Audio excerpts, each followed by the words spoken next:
success, the formula for dental success. Oftentimes we run into different situations where we're trying to figure out what's successful and what's not. And I've heard from a couple different people that they have the silver bullet, but it turns out that it's just a product that's useless. I think what you'll take away from today, this silver bullet really will increase not only the success of your dental practice, but also of your family life, of your civic life, your spiritual life, everything put together. Hope you had a good Thanksgiving. Today is Wednesday, December 4th, and we're looking forward to finishing out this year, 2013, with a bang. And I hope you guys, after listening to this webinar, will be able to take this information and put it into your practice, so that within these last few months where people are bringing in their insurance, trying to use up the rest of their insurance, that you will take the most advantage of it. So first off, like I said, Dental Intel.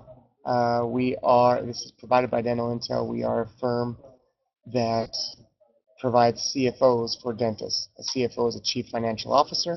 You, the dentist, are the CEO, chief executive officer, meaning you make all the final decisions. Sometimes the office manager thinks that they make the final decisions, but we ultimately know that as far as the business goes, you, the dentist, do make that final decision. And we do have, at Dental Intel, we do have 3 goals that we make sure all of our dentists meet. And they're right here, as you can see. Our first one is to put 45% of the collections in your pocket. Tell me, for those that are attending, you can either email me or chat here. Are you getting 45%? As I get talking, I'll look at my email as well.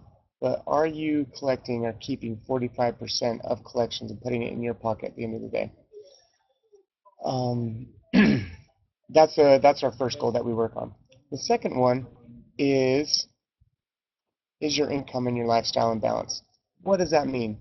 When we talk about that, is your income and your lifestyle going in the same line? Are they on the same goals?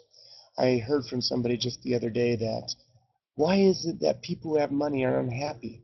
And I said, that's like saying, why do guns kill people?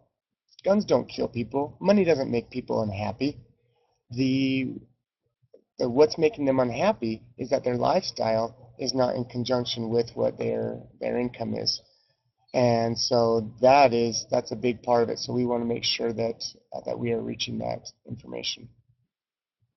And the last one, well, these are just the main 3 goals, but the third goal that we focus on is $800 in annual collections per active patient. What I mean by that is, when you have an active patient at the end of the year, you take your total amount that you've collected, divide that by your active patients, anybody who's been in your office in the last 18 months, and divide that. If that number is below 800, then we need to be working on a few different things. There's a few different KPIs, key performance indicators, that we can work on. And so that's what a CFO does. A CFO takes all that information, all those numbers. They're number geeks. They take all those numbers, they crunch them, and they tell the decision maker, this is what you should be doing, this is what you have to do to reach X or to reach Y, whatever that might be. And so having somebody who looks at those numbers and tells you exactly what to do and how to implement it is priceless. And my name's Curtis, as you can see, and here's the phone number. If you'd like to, please write that down, call me after the webinar, and we can get you rolling to join our team, Dental Intel. But let's jump into what's really important, why you came on today, and that is the silver bullet. So the question is it a myth? Is this silver bullet a myth? Absolutely not. The silver bullet, it's talking about the one-shot wonder, the killer that trumps everything else. And as I said just previously, some organizations will tell you that they have that silver bullet, but what they're trying to do is they're trying to sell you a product. They're trying to sell you something that a gimmick. It's something that's going to work for a short amount of time. But what we have to tell you today is something that's a little different, and it's a little difficult to get, and that is gratitude. I'm going to circle that right here for you. Gratitude, gratitude, gratitude. So you say, how in the world is gratitude? Why is that important to my practice? Another one is, how can gratitude help you be happier and more successful? And what is involved in getting gratitude? Those are the three things that we're going to be talking about today.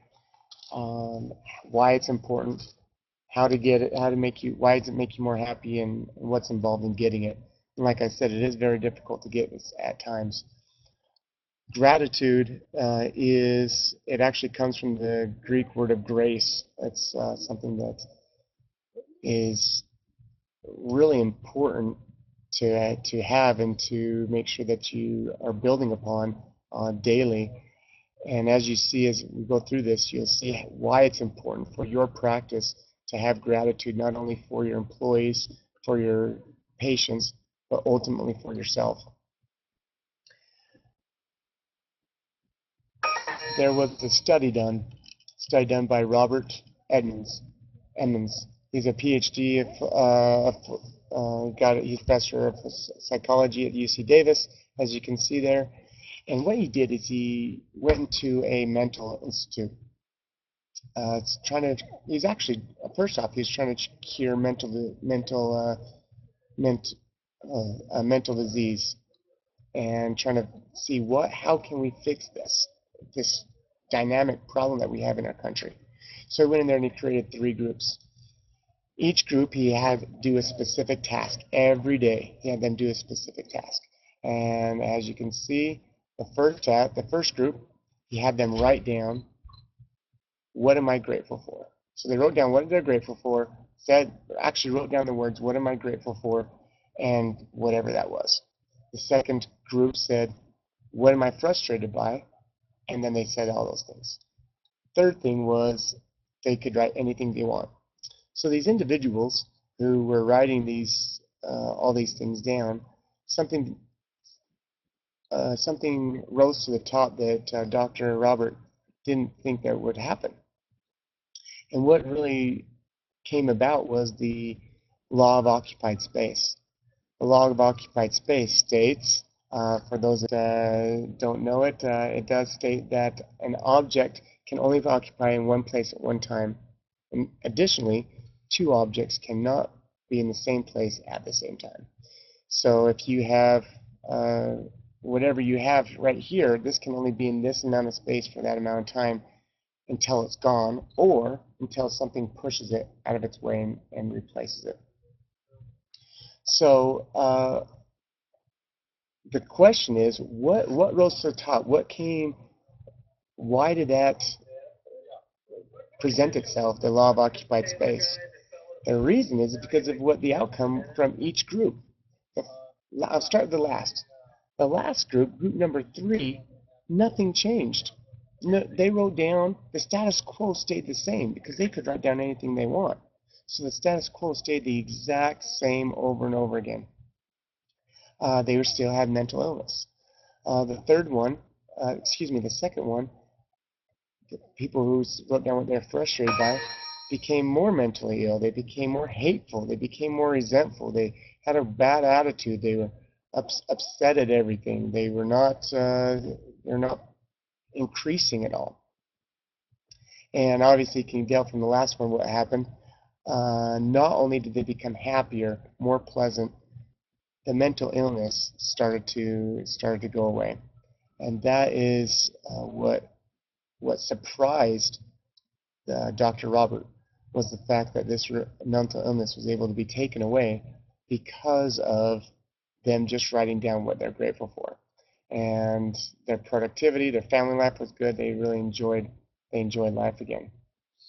So just with anything, for myself, my wife, she does a lot of quilting. In order for her to become a better quilter, she has to learn the small things and do them over and over again. And not until she does them over and over again does she really become an expert in that field. Each morning I go and work out. And how do I do that? I go and do certain exercises. I do them over and over again. I make sure that I don't miss a, or if I do miss a day, I make sure to go in the next day. But if I stop doing it, then I will not be building muscle. I will not be building my uh, energy level. And so what we're going to be talking about is how to exercise gratitude. Uh, if we want to have gratitude, and if we want to be able to have this success in our office, we need to exercise that. And there's 4 different ways that we can do that, and we'll speak about that. But what this is going to do is it's not only going to be crucial for us to do it once, but it's going to be crucial for us to do it over and over again. So we want to replace, so we have the status quo, whatever that might be, and that is whether it's not having gratitude or whether it's having a little bit of gratitude, and we want to replace it with gratitude. So take out your pens and pencils. There's going to be 4 ways that we do this. Got a little man here, making sure he's working out, getting big muscles. Got a little 6-pack going on here. But what's most important is that we do stay on top of this, that we don't stop with trying to make sure that we become more grateful. So let's see. The first exercise that I want you guys to do is to make a list.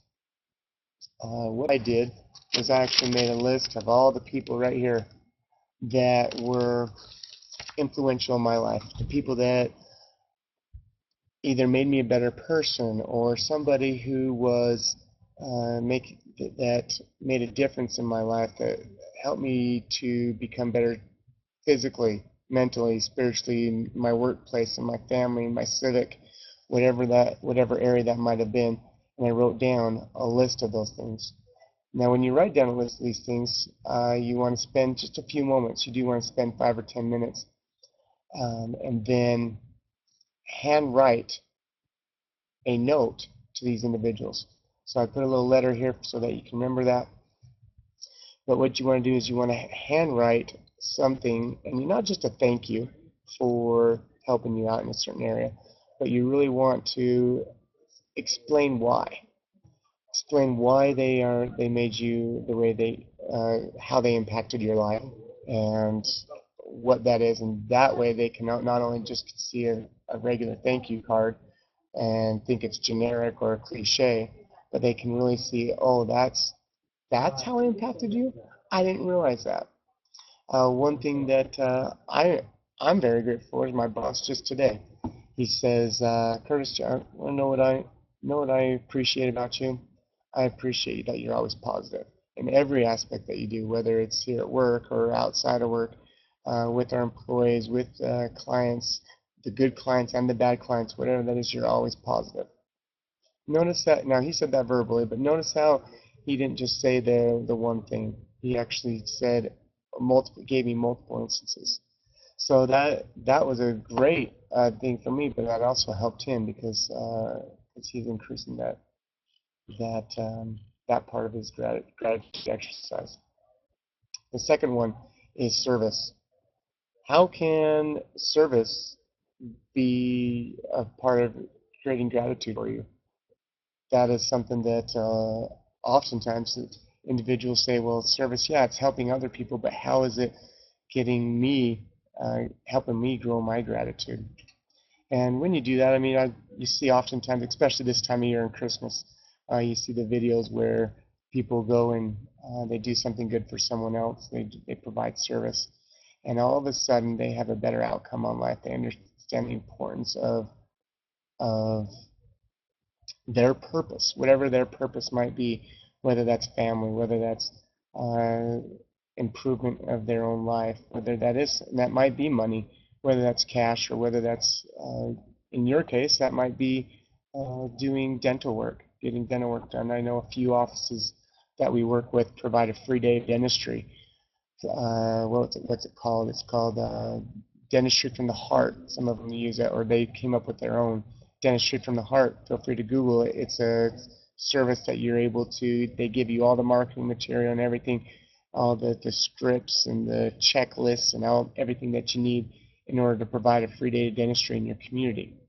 When I worked in an office, I often had people who had nagging toothache so bad that all they want to do is get that tooth pulled out. And we try to tell them, no, no, you can't do that. They said, okay, all I want is a tooth pulled out. All right, $110 or whatever it was.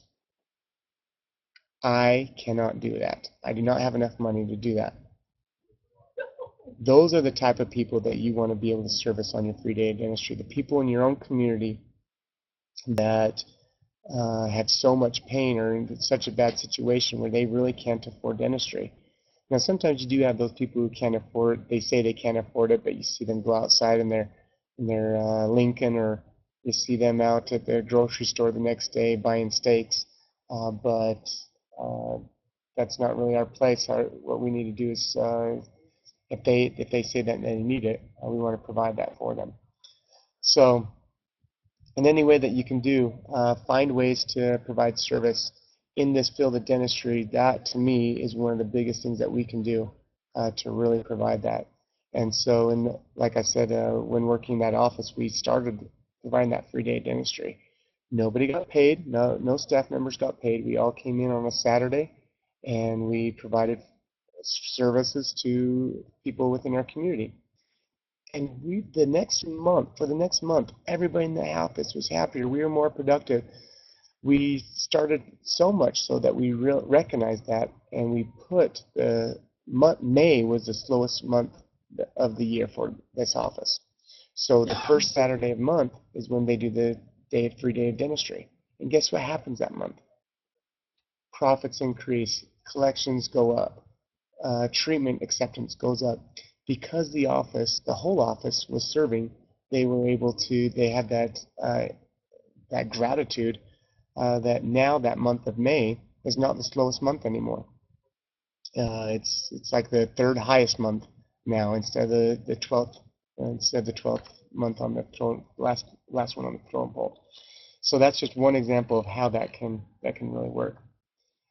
The third one is to verbalize it, just like my boss did today.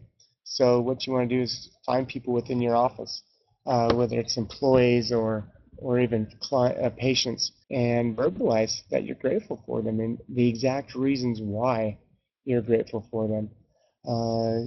In speaking to one of our offices, they said, well, if I tell my staff members that I'm grateful for them, and I tell them that over and over again, they're going to expect more from me. They're going to expect more, meaning more money. They're going to say, well, you think I'm so good? Show it to me. Give me more money. So I'm not going to do that one. I'm not going to verbalize. That goes to show how important it is to verbalize your gratitude to individuals, because that is not what's going to happen. What's going to happen is that person is going to getting that reward, that sense of purpose for coming from the doctor as an employee, as an assistant. It's going to make them work harder, but not expect more money. They're going to have more vested interest in the company because they feel like now that they're a part of that company, that they are not only getting a paycheck, but that they are a part of the team. And you can also show that in a few different other ways, even with patients, telling them, I am grateful, patting them on the shoulder. We are so grateful for patients like you. I wish we had more patients like you. What's that going to do to that patient? They're going to think, wow, my doctor feels this way about me. I'm going to refer some more people to their office. And that's not just something I'm saying. That's proven. That's happens over and over again. When you express your gratitude towards your clients, your patients, they will, and tell them why. I love you. I appreciate you as being our patient because you brush your teeth, because you're on time, because you're whatever the reason might be that you're truly grateful for them. So that in itself is a great way to exercise. The fourth one, and this one is the most important one of all. Think about what it might be. We talked about a few different things today. We talked about writing a list and writing a note to that list. We talked about verbalize, making sure that it is um, mentioned verbally to individuals. And the third one was service, making sure that you're providing some type of service. The fourth one, this fourth one is if you don't do anything else, this is what you got to do. Just like with exercising your body, probably cardio would be this one. If you don't do anything else, you should at least do cardio. I may be wrong there. I'm not an expert in physical fitness, but whatever they have something there. Drum roll, please.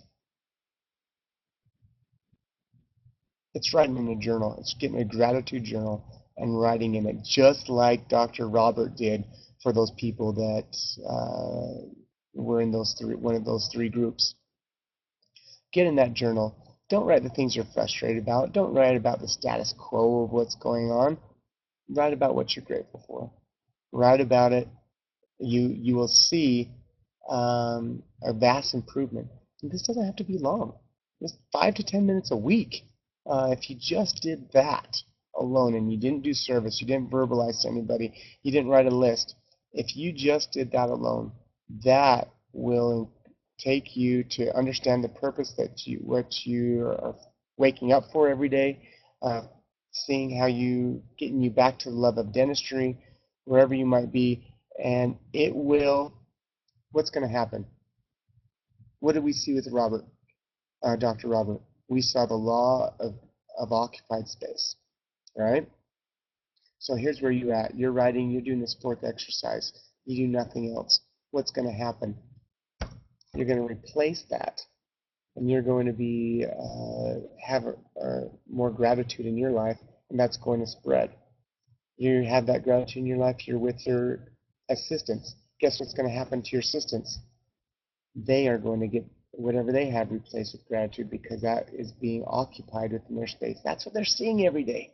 They're seeing your smile. They're seeing you being gracious to people around you. The assistants do that. Guess what's going to happen to your patients? Law of occupied space once again. This is not something that it's not something you can sell.